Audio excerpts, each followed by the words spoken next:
Human trafficking plays a key part in cannabis production, says the human rights expert. And again, this is off the back of Fiona Dodson, who I talked about last week, who's a doctor, who's a lecturer below in UCC, and also a part of the criminal justice and human rights law reform committee below in UCC as well. So she basically is after coming out again, doubling down on her position, I suppose, on the connection of human trafficking to cannabis production in Ireland. But again, she's failed in pointing out that it is because of prohibition. She's failed to point at other places in the world where cannabis is legal and there is no connection between its production and human trafficking. She's failed to do this, so she claims to be a human rights expert, but to fail to do something, and it's glaringly obvious. It's so obvious. You have to be willfully ignorant in order to ignore this fact.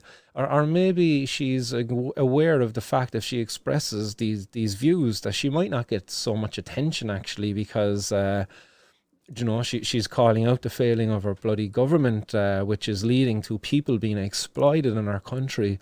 Now, it's not as massive as it is in the UK, but I believe as the UK cracks down more and more on the production of cannabis over there, there's going to be kind of a spillover from some of the crime gangs from the UK into the north of Ireland, and from the north then into the Republic.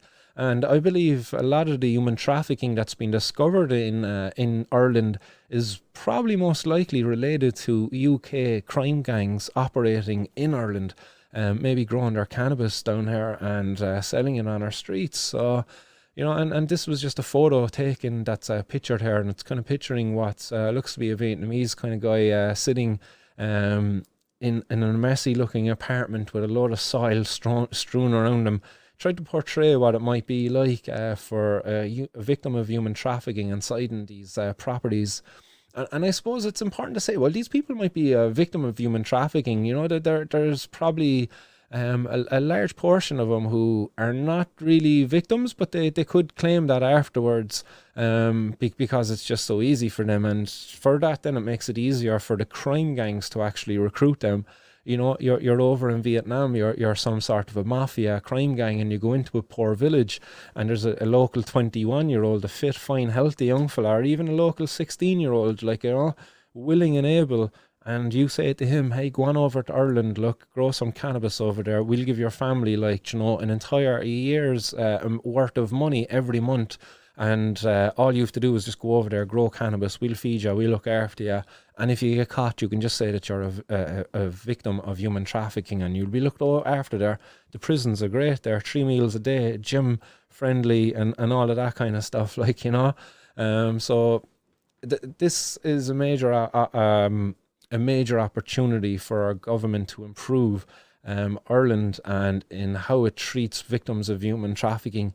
The production of cannabis is a viable pathway for these people to work here because of its unregulated nature.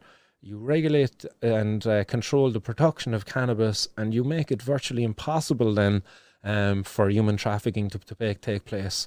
So Fiona Dodson, come on, if you're an expert, surely you can't disagree with those points.